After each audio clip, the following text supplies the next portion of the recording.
नमस्कार दोस्तों, मैं आपका ट्रैवलर पाजू शेट्टी फिर से एक बार आपका स्वागत करता हूँ एडवेंचर से भरे मेरे यूट्यूब चैनल ट्रैवलर पाजू शेट्टी।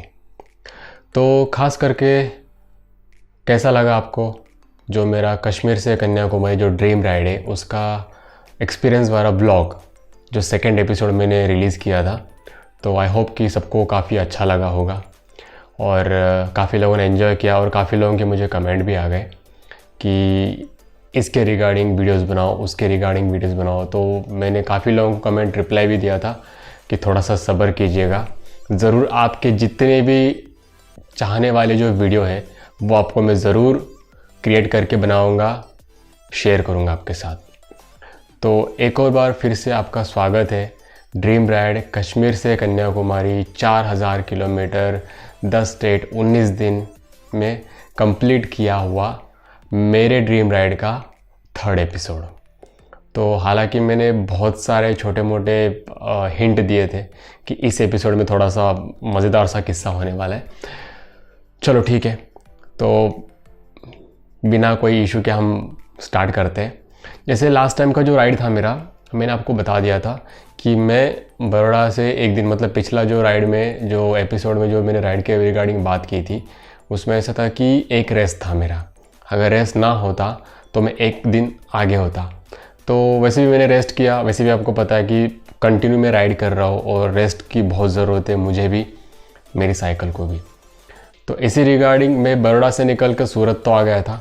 अब आगे की जो जर्नी, जैसे कि मेरा 11वां दिन,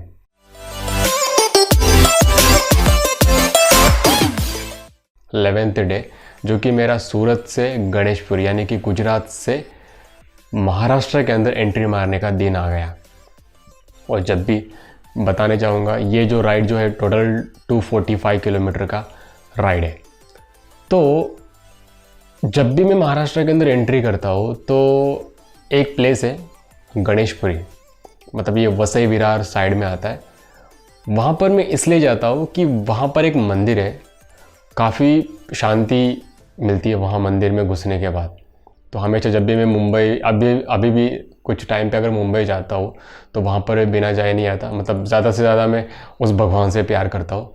बाबा नित्यानंद स्वामी हैं, तो उनके मंदिर में जाता हूँ। तो हमेशा की तरह जब पहली बार जो कश्मीर से कन्याकुमारी राइड किया था तब भी मैं वहाँ पर ही स्टे किया था, और इस बार भी इस राइड के दौरान भी मैं वहाँ पर ही स्टे किया था। तो वहाँ पर मेरा जो रुकने का इंतज़ाम जो है, वहाँ पर मेरे एक दोस्त थे जिग्नेश, तो उन्होंने मेरा होटल में रुकने का इंतज़ाम किया था। हालांकि मैं उनको मिल नहीं पाया क्योंकि मैं वहाँ पर पहुँचते पहुँचते कम से कम नहीं बोले रात के 12-1 बजे थे, क्योंकि 245 किलोमीटर का रास्ता है, लंबा था मेरे लिए थोड़ा सा। और एक तो पता है आपको, मार्च का महीना तो सॉरी अभी अप्रैल का महीना आ गया, तो लेकिन गर्मी ज़्यादा बढ़ती रहती है। तो ऐसे ही कि वहाँ पर होटल का इंतज़ाम मेरा करवा दिया था। वहाँ पर पहुँचा मैं, रात को पहुँचते ही मैंने क्या किया, रूम पे आकर मैंने नहावा लिया। फिर वहाँ से मैं सीधा मंदिर, मतलब हार्डली एक 2-3 मिनट का रास्ता है मंदिर वहाँ पर ही है। तो मंदिर में गया, मंदिर में पूजा वूजा करवाई, मैंने छोटी पूजा करवाई।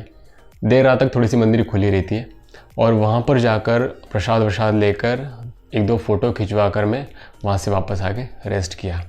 तो वैसे भी जिग्नेश भाई बोल रहे थे मैं आपको मॉर्निंग में मिल नहीं पाऊँगा, तो ऑब्वियसली मॉर्निंग में बहुत लोग मिल नहीं पाते क्योंकि मॉर्निंग का मेरा राइड का टाइमिंग ही 4-4:30 बजे के आसपास होता है।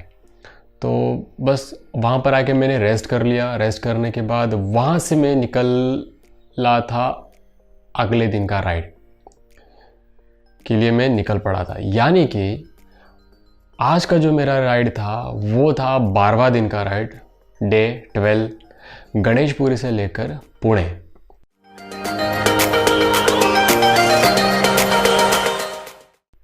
और ये टोटल है 205 किलोमीटर। ज़्यादा दूर नहीं है, लेकिन क्या है ना, रास्ते में लोग बहुत मिलने वाले, दोस्त लोग, क्योंकि पहले बहुत टाइम पहले मैं मुंबई पुणे में था तो वहाँ पर बहुत लोग मिलने आते थे।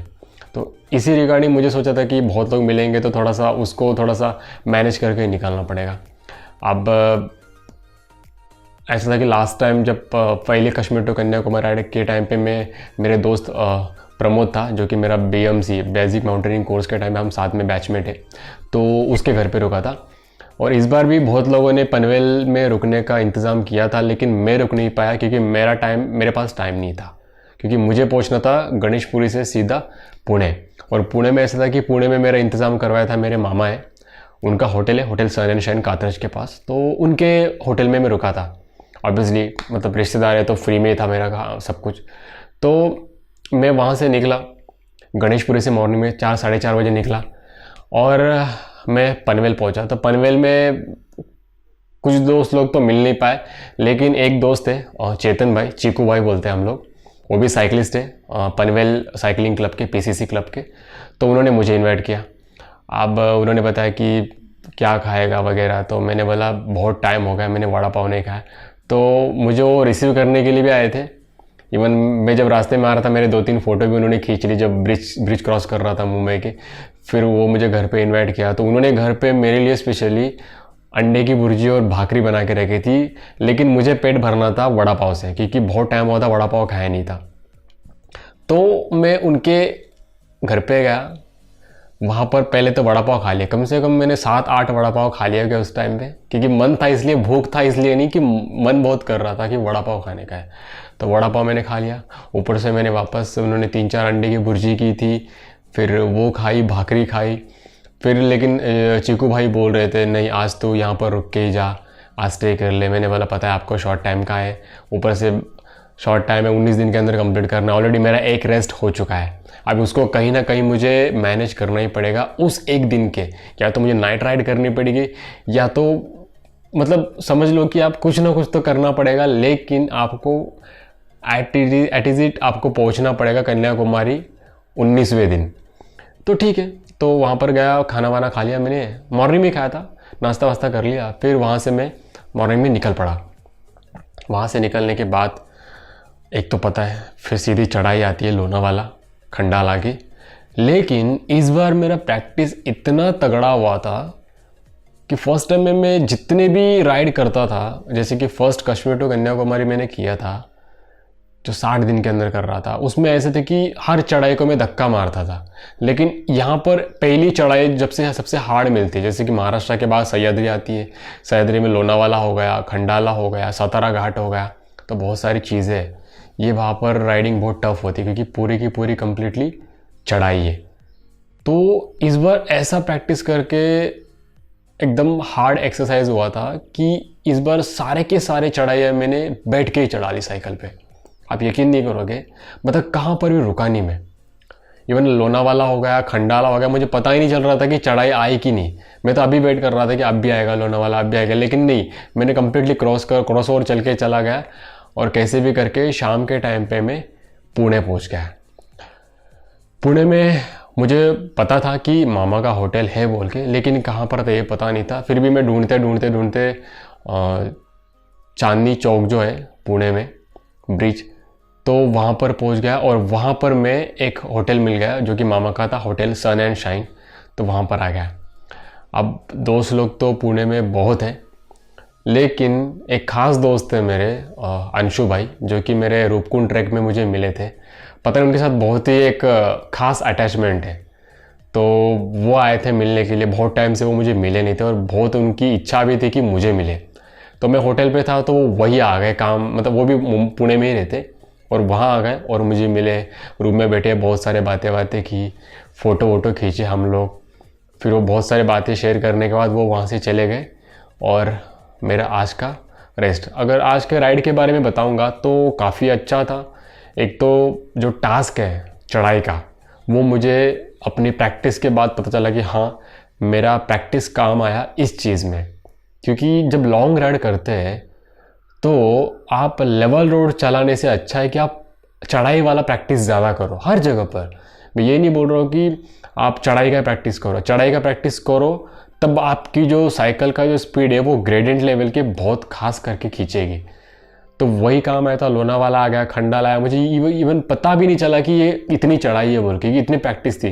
जो कि मैंने पहले कश्मीर टू कन्याकुमारी 2017 में जब कश्मीर से कन्याकुमारी किया था, उस टाइम में मैंने साइकिल को धक्का मार के लेकर गया था, जो कि इस बार मैंने कंप्लीटली खींच के लेकर गया था एकदम चलाकर। तो काफ़ी अच्छा था राइड, मतलब पूछो मत, मज़ेदार आया। क्योंकि एक बार एक तो हरियाली भी है, सह्याद्री में थोड़ी बहुत तो गर्मी कम हो गई क्योंकि पेड़ पौधे मिलते हैं, लोनावाला जैसी जगह है, हल्की हल्की ठंड भी लग रही थी उस टाइम पे। तो काफ़ी मज़ेदार राइड था आज का।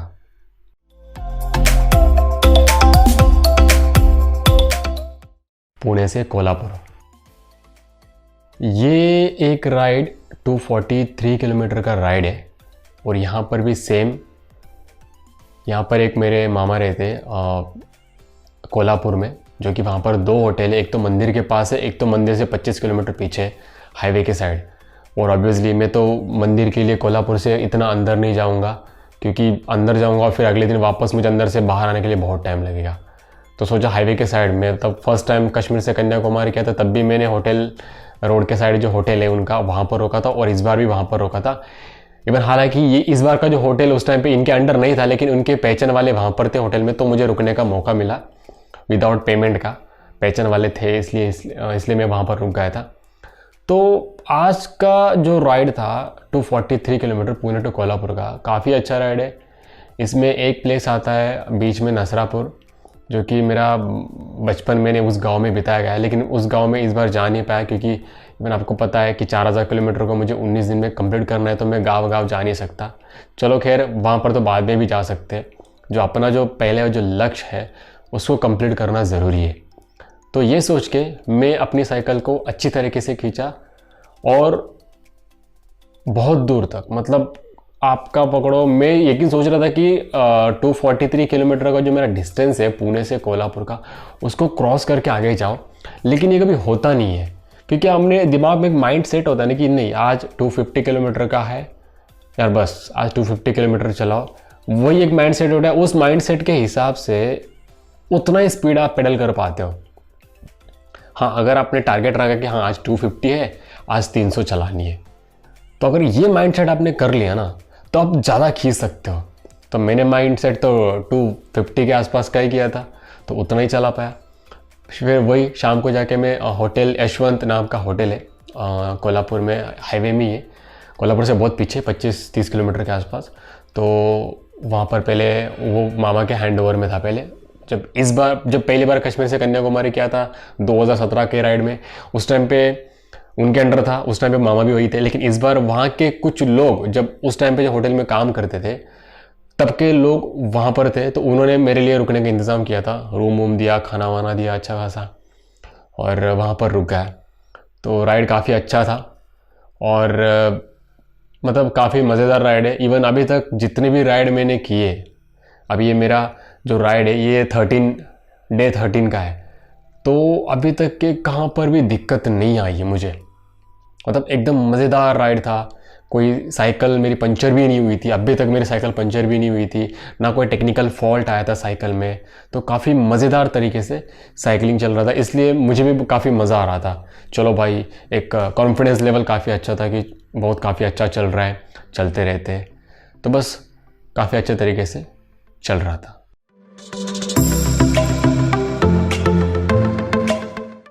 डे 14 कोल्हापुर से पणजी, यानी कि गोवा। पता है आपको, गोवा के लिए जाने के लिए बहुत लोग उत्सुक होते हैं, लेकिन यही है ना कि यहाँ पर एक बीच में एक राइड भी आता है। साइकिलिस्ट लोगों की बात कर रहा हूँ मैं। एक बीच में एक प्लेस आता है आपका सावंतवाड़ी, अंबोली घाट।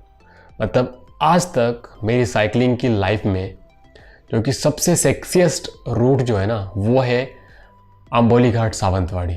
वो कम्प्लीटली 30-35 किलोमीटर का कम्प्लीटली डाउन हिल राइड है और काफ़ी अच्छा रूट है। आपको मतलब एक बार आपने हल्का सा पेडल मार के छोड़ दिया, आपके कम से कम 28-35 किलोमीटर तक वो साइकिल अपने आप चलेगी। बस आपको कर्व पे थोड़ा सा ध्यान रखना है, क्योंकि पूरा रास्ता जो है सांपों की तरफ चलता रहता है और आपको उसी तरह जाना पड़ता है, कर्व की तरह का उस।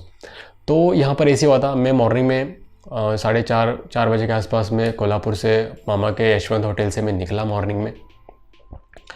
और यहाँ पर ऐसा है कि आपको एक होटल आता है, होटल कावेरी, जो कि ये आता है निप्पाणी में, और निप्पाणी आता है कर्नाटका के अंडर। यहाँ पर एक ऐसी खास बात है, आप पहले जब कोल्हापुर से निकलोगे तो सबसे पहले आप कर्नाटक के अंदर एंट्री करोगे, जो कि निप्पाणी है। फिर आप कावेरी जो होटल, वहाँ पर 2 रास्ता कटता है। एक जाता है अम्बोली घाट की तरफ और एक सीधा जाता है। तो मैं जब भी जाता हूँ अम्बोली घाट की तरफ जाता हूँ और वहाँ से बाद वापस कर्नाटक नहीं आता, वो आपका सावंतवाड़ी आपका गोवा में आता है, कर्नाटक में नहीं आता। सिर्फ एक प्लेस आता है, थोड़ा सा पार्ट आता है जो निप्पाणी वाला। और यहाँ का एक एक्सपीरियंस मेरा ऐसा है दोस्तों, जब भी निप्पाणी के पास राइड करता हूँ ना, तो वहाँ पर आप जितना भी फोर्स से पेडलिंग करो, साइकिल उतनी खींचती नहीं है, क्योंकि वहाँ पर विंड बहुत ज़्यादा चलती है। मतलब आप मान के पकड़ो, एग्जाम्पल, आप 1 घंटे में 30 किलोमीटर राइड करते हो, तो उसी मुकाबले निप्पाणी में जब मैं राइड कर रहा था, मेरे साथ दोनों बार भी ये एक्सपीरियंस हो रखा है, इसलिए आपसे शेयर कर रहा हूँ। आपकी 1 घंटे में 15 किलोमीटर से भी कम आप चला पाओगे निप्पाणी के उस रोड पे, इतनी विंड चलती है। मतलब काफ़ी खतरनाक है। मतलब ऐसा लगता है कि आपको साइकिल के साथ आपको भी गिरा देगा, रोड से बाहर फेंक देगा, ये एक्सपीरियंस आ जाता है।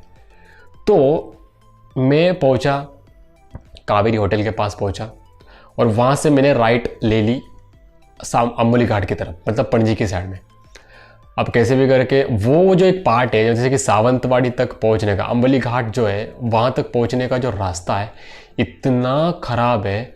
मतलब इतने दिनों में मैं जब राइड की थी ना, तो उस साइड के दौरान जो पूरी कंप्लीटली मेरी जो बॉडी मसाज हुई थी ना, वो उस रोड पे हो रखी है। मतलब कंप्लीटली धड़ धड़ धड़ धड़ धड़ धड़, बहुत सारे मतलब खड्डे वड्डे, रास्ता ख़राब है। तो काफ़ी मतलब ख़राब रास्ता है, बहुत सारे of road, completely off roading का रास्ता है। एक बार आप सावंतवाड़ी अम्बोली घाट पहुँच गए ना, उसके बाद वाला जो रास्ता है काफ़ी अच्छा है और काफ़ी सुंदर, और हरियाली बहुत है। पूरा कम्प्लीटली वो डाउन हिल है, एवरग्रीन फॉरेस्ट है नीचे सावंतवाड़ी पहुंचने तक। तो मैं कैसे भी करके अम्बोली घाट पे आके पहुंचा। अम्बोली घाट पे टॉप पे एक शॉप है छोटी सी, तो वहाँ पर जूस वूस मैंने पिया, थोड़ा बहुत रेस्ट किया। वहाँ पर काफ़ी अच्छे फ़ोटो आते, तो यहाँ पर मैंने बहुत सारे फ़ोटो खींच लिए और यहाँ से मैंने राइड डाउन हिल के लिए राइड कर दी। और इतना मज़ेदार राइड, इवन मेरा जो पहला राइड था उसमें एक मेरा एक्सीडेंट ऑलरेडी उसी रोड के दौरान हो रहा था। उसमें मेरे साइकिल का पीछे का जो डिरेलर है वो कट हुआ था। लेकिन इस बार उसी राइड पे, यानी कि सावंतवाड़ी अम्बोली घाट का जो रूट है, वहाँ पर ही मेरा वापस प्रॉब्लम होगी साइकिल में। ऐसा लगता है कि मेरे लिए वो रास्ता एकदम पनौती टाइप का है, लेकिन मेरे लिए पसंद भी वही रास्ता है। तो एक्सीडेंट ये हुआ था कि जब मैं राइड कर रहा था तो टर्निंग करनी होती है साइकिल को, क्योंकि बहुत सारे कर्व्स है वहाँ पर। जब टर्न कर रहा था तो एक जगह पर मेरे से टर्न नहीं हो पाया और मैंने सीधा गाड़ी ठोक दी जंगल के, मतलब जंगल का जो साइड का राइड का जो कॉर्नर आता है, रोड का जो साइड का कॉर्नर आता है, वहाँ पर मैंने साइकिल को ठोक दी। और इससे क्या हुआ ना, मेरी साइकिल के फ्रंट का जो व्हील का जो स्पोक आता है वो कट हो गए 2, और साइकिल चलने लगी पूरी सांपों की तरह। अब करे क्या, क्योंकि वहाँ से और भी बहुत दूर है सावंतवाड़ी, और वहाँ से और 25-30 किलोमीटर है पणजी, और मैं पहुँचते पहुँचते टाइम लगेगा कम से कम रात के 10-11 बजे, तब तक तो शॉप भी क्लोज हो जाती है। अब करे क्या समझ भी नहीं आया। कैसे भी करके सावंतवाड़ी पहुँच गया। मतलब जो साइकिल मेरी बैंड हुई थी उसी बैंड के साथ मैं पहुँच गया, क्योंकि मुझे इतना किसी ने मुझे सिखाया था, जब आपके अगर डिस्क ब्रेक है ना, तो आप थोड़े दूर तक उसको खींच सकते हो। तो ये मैंने दिमाग में लगाकर चल पड़ा आगे। कैसे भी करके सावंतवाड़ी तक आ गया। सावंतवाड़ी में वहाँ पर एक दुकान में मैंने बेसिक टाइप का, मैंने एक लोकल शॉप थी, वहाँ पर मैं बेसिक टाइप का मैंने स्पोक लगवा दिया 3। अब वो भी इतने टाइट करके नहीं लगाया था उसने, क्योंकि वो उसमें फिट बैठने वाला मेरे व्हील साइज़ का स्पोक था नहीं। तो चलो ठीक है, मैनेज ही हो जाएगा, 25-30 किलोमीटर तक खींच जाएगा बोल के मैं ठीक करवाया वहाँ पर सावंतवाड़ी में साइकिल को, और मैं निकल पड़ा। ये जब साइकिल मैंने ठीक करवाई थी, ये कम से कम अराउंड शाम का जब टाइम था 6-7 बजे का, और अंधेरा हो चुका था और मुझे निकलना था पणजी के लिए। और निकल पड़ा मैं। रात के 10-11 बजे के आसपास मैं पणजी पहुंच गया, गोवा। सबसे पहले तो वहाँ पर मैंने देखा तो साइकिल की शॉप तो सारी क्लोज थी। वहाँ पर मेरे एक दोस्त है, वो भी साइकिलिस्ट है, विनायक भट्ट बोल के। तो उन्होंने मेरा अरेंजमेंट करवाया था एक होटल पे, जो कि उनके दोस्त का होटल है, और मेरे लिए फ्री, सब कुछ फ्री करवाया था अरेंजमेंट होटल में। और काफ़ी शानदार होटल था वो, एकदम रिसॉर्ट टाइप का। तो वो भी एक साइकिलिस्ट है। तो उन्होंने मुझे रात को आई मेरी साइकिल चेक किया उन्होंने, तो बोले अरे यार पाचू, इसको तो बिना ठीक करे तू आगे जा नहीं सकता, क्योंकि ये ऑलरेडी बेंड हो चुकी है और इसको तू बिना ठीक करे तू आगे पहुंच नहीं पाएगा। तू ज़्यादा 10 किलोमीटर चला ना साइकिल कंप्लीटली बेंड हो जाएगी, इसको तुझे ठीक करना ही पड़ेगा। तो करूँ तो क्या करूँ, क्योंकि आगे जब भी आपको पता है दोस्तों कि मैं मॉर्निंग में जैब राइड करता हूँ, मॉर्निंग में 4 बजे राइड स्टार्ट करता हूँ, तब जाकर मैं मेरे डिस्टेंस पे पहुँच जाता हूँ।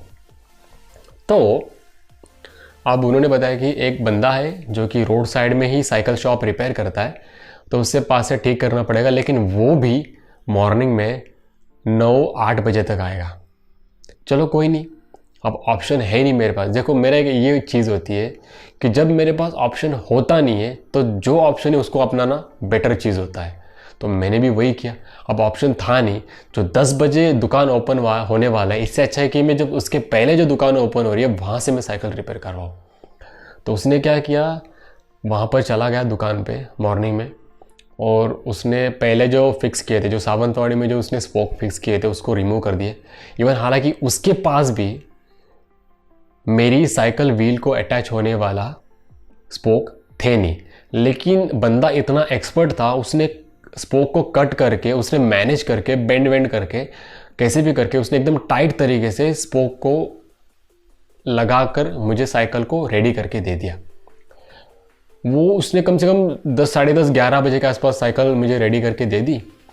अब करूँ तो क्या करूँ, क्योंकि मेरा जो राइड था उस दिन का, जिस दिन मैं लेट निकलने वाला था, उस दिन का मेरा राइड था आपके पणजी, गोवा से लेकर मुर्डेश्वर का, और मुर्डेश्वर से आगे मेरा पार्ट था मैंगलोर, जो कि मेरा गांव। तो अब करूँ तो क्या करूँ, और मुर्डेश्वर में ऑलरेडी एक और कांटेक्ट था जहाँ पर उन्होंने रुकने का इंतज़ाम किया था मेरा। तो मैंने बहुत सोचा, फिर सोचा कि चलो कोई नहीं,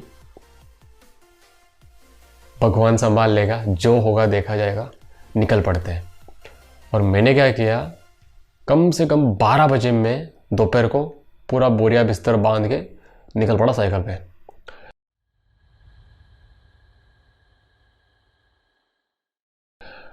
अब एक किस्सा तो मैंने सुना लिया, जो मेरा साइकिल का एक्सीडेंट हुआ था, तो वो मैंने रिपेयर करके कैसे भी करके मैनेज करके उसने कंप्लीट करके दे दिया, साइकिल रेडी करवा के, एकदम टकाटक करवा के दे दी। मतलब जितना मैं मैंगलोर तक पहुंच सकूँ उतना करवा दिया। और दिमाग में ये तो था ही, चलो कोई नहीं, मैंगलोर में पहुंच जाऊंगा तो वहाँ पर मैं जो प्रोफेशनल साइकिल स्टोर है वहाँ पर जाके मैं अपना साइकिल रिपेयर करवाऊँगा। तो दोपहर को मैं निकल पड़ा गोवा से। अब गोवा से मैं निकल पड़ा, और जो कर्नाटक आपका जो गोवा का बॉर्डर आता है, जहाँ पर चेक पोस्ट है, कारवार चेक पोस्ट, तो वहाँ पर मैं पहुँचा रात के 10-11 बजे के आसपास। यहाँ का एक किस्सा बड़ा मज़ेदार है, क्योंकि मैं हर बार किसी को, सबको बोलता, लोग बोलते हैं तूने ये कैसा किया, और बड़ाई तेरे को, तुझ में दम है बड़ाई। तो दोस्तों किस्सा ये है कि जब मैं नाइट पे जब राइड करता हूँ, तो जब भी राइड करता हूँ तो क्या करता हूँ पता है, एक तो आपकी हेलमेट पे एक लाइट होती है, हेडलैम्प। सेकेंड, आपका जो रिफ्लेक्टर वाला जैकेट होता है वो मैं पहन के राइड करता हूँ। आपकी साइकिल के फ्रंट में एक लाइट होती है, पीछे एक रेयर लाइट होता है रेड कलर का, जाके पीछे से कोई आता है तो आपको, पीछे वाले गाड़ी वाले को पता चले कि सामने से साइकिल जा रही है। और मेरे पास एक और चीज़ थी, जो कि मेरे शूज़ में एक क्लिप टाइप का एक लाइट आती है, उसमें ब्लिंकिंग होती रही थी, जो कि मैंने शूज़ में फिक्स किए थे। अब मैं चेक पोस्ट से कम एक 700-800 मीटर दूर में था। तब मैं दूर से देख रहा था, मुझे पता है कि ये चेक पोस्ट है, क्योंकि पहली बार नहीं देख रहा हूँ, फर्स्ट टाइम के राइड में मुझे पता था कि अभी चेक पोस्ट आने वाला है। तो चेक पोस्ट के बाद 1 या 2 टॉर्च लाइट दिख रही थी मुझे दूर से, क्योंकि उन लोग चेकिंग करने वाले रहते हैं। लेकिन जब मैं दूर से आ रहा था तो कम से कम 7-8 लाइट चेक पोस्ट के पास आ गई। अब डरने में भी लगा कि भाई इतनी लाइट क्यों आ गई। जब मैं चेक पोस्ट के एकदम नज़दीक में बैरिकेड के पास पहुंचा तो सब लोग बोल रहे, अबे ये तो साइकिल है। तब मुझे दिमाग में गया कि इन लोगों को ये लगा होगा कि भाई ये दूर से जो चीज़ आ रही है ना, जैसे कि यहाँ पर एक लाइट है, रिफ्लेक्टर वाला जैकेट है, फ्रंट में एक लाइट है, पीछे लाइट है, जूतों में लाइट चमक रही है, तो लोग शॉक हो गए कि ये आ क्या रहा है, समझ में नहीं आ रहा पुलिस वालों को भी। मतलब हमारे पास आ क्या रहा है। तो उन लोग डर गए, इसलिए सब लोग आए लाइट लेकर कि चेकअप करें क्या है। जैसा मैं पहुंचा बोल रहे अबे यार ये तो साइकिल है। तो मन ही मन मुझे भी हंसी आई, लेकिन फिर भी मैनेज कर लिया। लेकिन अगला जो किस्सा था काफ़ी प्रॉब्लम खड़ी करने वाली थी, जो कि वो थी कि मुझे उन लोग आगे जाने का परमिशन नहीं दे रहे थे। रीज़न ये था कि आगे तो कम्प्लीटली खुला एरिया है, लोग दुकान सारे क्लोज है क्योंकि रात के 10-11 बज चुके हैं। और उन लोगों का मानना ये था कि आगे साइकिल पे है, इनकेस अगर बाइक में होता तो हम इसको छोड़ देते, लेकिन ये साइकिल पे तब इसको आगे छोड़ना ठीक नहीं रहेगा। तो ये सोच के मुझे वो रुकाने का प्लान कर रहे थे सब लोग। बड़े ऑफिसर भी थे उसके, उनके साथ बहुत ज़िद कर रहे थे, नहीं आप आगे मत जाओ, आप हमारे यहाँ पर डिपो में रुको, आपको हम लोग खाना देंगे, चाय देंगे, आप यहाँ पर रुको, रुकने का इंतज़ाम सब कुछ करवा देंगे, लेकिन आप आगे नहीं जा पाओगे। लेकिन मैं भी बहुत सोच रहा था, बहुत बताया मैंने कि देखो मेरा ऐसा ऐसा राइड है। इवन मैंने कन्नड़ा लैंग्वेज में बात की क्योंकि मुझे कन्नड़ा आती थी, और उनको ये देखकर खुशी हो गई कि ये बंदा कर्नाटक का है, उनको ये तो यकीन हो गया। तो मैंने कन्नड़ा लैंग्वेज में बात की और मैंने उनको बता दिया सब कुछ कि मैं ऐसे ऐसा निकला हूँ, ये मेरा उद्देश्य है, और मैं कर्नाटक से हूँ, मैंगलोर से हूँ। मेरा आधार कार्ड वगैरह सब कुछ दिखाया मैंने, जो भी मेरे पास प्रूफ थे सारे दिखा दिए, और अभी तक कहाँ से क्या राइड करता है सब कुछ मैंने उनको प्रूफ दिखा दिया। अब उन लोग मना ही कर रहे थे, नहीं आप कुछ भी दिखाओ हम आगे नहीं जाने देंगे। कम से कम वहाँ पर कम से कम मेरा आधा पौना घंटा उन्होंने टाइम वेस्ट किया, जो कोई सोच भी नहीं सकता था। तो मैंने ऐसा किया, मैंने पुलिस वालों से एक खाली पेपर मांगा, लेटर, जो कि मैंने उसमें अपनी पूरी डिटेल लिख दी कि मेरा नाम ऐसा प्रसाद शेट्टी है, मैं यहाँ से हूँ, मेरा आधार कार्ड का नंबर, और मैं इस उद्देश्य को लेकर मैं कश्मीर से कन्याकुमारी रिकॉर्ड होल्डिंग करने के लिए मैं निकला हूँ, इतने तारीख को निकला हूँ, आज यहाँ पर पहुँचा हूँ, और यहाँ पर मेरे को ऐसी प्रॉब्लम आई है। और ऐसा लिखा, इन केस अगर मैं यहाँ से आगे अकेला जाता हूँ, अगर कोई मुझे गाड़ी ठोक देती है या कोई मेरे साथ चोरी चकारी होती है या मैं मर भी जाता हूँ, तो उसका ज़िम्मेदार मैं खुद रहूँगा, ना कि आप लोग रहोगे। तो ये लेटर लिख के मैंने पुलिस वालों के हाथ में दे दिया। तब जाकर उन्होंने मुझे जाने के लिए छोड़ दिया। फिर भी मैंने उनकी तसल्ली के लिए मैंने एक छोटा सा उनके लिए काम किया। मैंने बोला सर जी आप अपना नंबर दे दो, मैं आगे के पोस्ट पे जाकर अगर मुझे कहाँ पर भी पुलिस स्टेशन या टोल नाका कहाँ पर भी मुझे मिलता है, तो वहाँ से मैं वहाँ के पुलिस स्टेशन से मैं आपको कॉल लगाऊंगा ताकि मैं यहाँ पर पहुँच गया, तो आपको एक तसल्ली मिल जाएगी कि मैं यहाँ पर पहुँच चुका हूँ। तो उसके लिए वो डन हो गए, और तकरीबन मैं 11:30-12 बजे के आसपास, रात के आसपास निकल पड़ा। अब मेरा डेस्टिनेशन जो था आज का, पनवेल से पणजी से लेकर मुर्डेश्वर तक का। अब मैं तो लेट निकला था, मुर्डेश्वर तो पहुंच नहीं पाऊंगा, और इसी दौरान नाइट का राइड है तो मैंने बहुत वीडियो शूट मैंने किया ही नहीं था, क्योंकि वो बहुत मगजमारी, रात को अगर कहाँ पर रुकूंगा वीडियो कैमरा वगैरह सेट करने के लिए, तो मैंने कुछ नहीं लगाया, बस चलता लगा। और तकरीबन 2-2:30 बजे के आसपास मैं पहुंचा मुर्डेश्वर।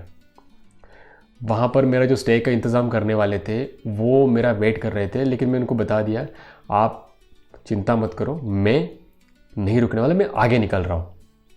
मैंने उनको ये तब सब नहीं बताया कि मैंने साइकिल प्रॉब्लम हो रही है। अगर इतना बोलता तो पता नहीं उन लोग क्या पता गाड़ी वाड़ी लेकर आते साइकिल को उठा कर लेके जाने के लिए, और मैं नहीं चाहता कि किसी को दिक्कत ना हो। तो मैंने क्या किया, मैं 3 बजे के आसपास मुर्डेश्वर पहुँचा था, तो सोचा कोई बात नहीं, वैसे भी मेरा एक दिन बड़ौदा में जा चुका है, तो क्या करें हम मुर्डेश्वर में रुकने के बजाय हम क्या करते, सीधा चल पड़ते मैंगलोर। और मैंने वही किया, और यकीन नहीं कर सकते उस दिन यानी कि डे 15 पणजी से मैं सीधा मैंगलोर राइड किया। किलोमीटर था 372, मेरे राइड का अभी तक का सबसे लंबा राइड, और मेरी लाइफ में अभी तक का सबसे लंबा राइड किया हुआ मैंने 372 किलोमीटर पणजी से मैंगलोर। लोग शौक होते कि कैसा किया होगा। वही था कि मैंने पहले बताया था, हम अगर थोड़ा सा ज़्यादा सोचते हैं तो हम ज़्यादा खींच पाते हैं राइड को। तो मैंने वही किया। मेरा मुर्डेश्वर का प्लान था, मैं वहाँ रुका नहीं, सोचा कि सीधा मैंगलोर जाता हूँ और वहाँ पर स्टे करता हूँ, और जो मुर्डेश्वर में रुका और अगले दिन मुझे मुर्डेश्वर से जो मैंगलोर जाना था उस दिन के पूरे दिन को मैं रेस्ट में निकाल लेता हूँ। तो वही किया मैंने। तकरीबन मॉर्निंग 7-8 बजे के आसपास मैं पहुँचा मैंगलोर हम्पनकट्टा बस स्टैंड। वहाँ पर ही बस स्टैंड में एक होटल था, होटल बुक कर लिया और फ्रेश हो गया।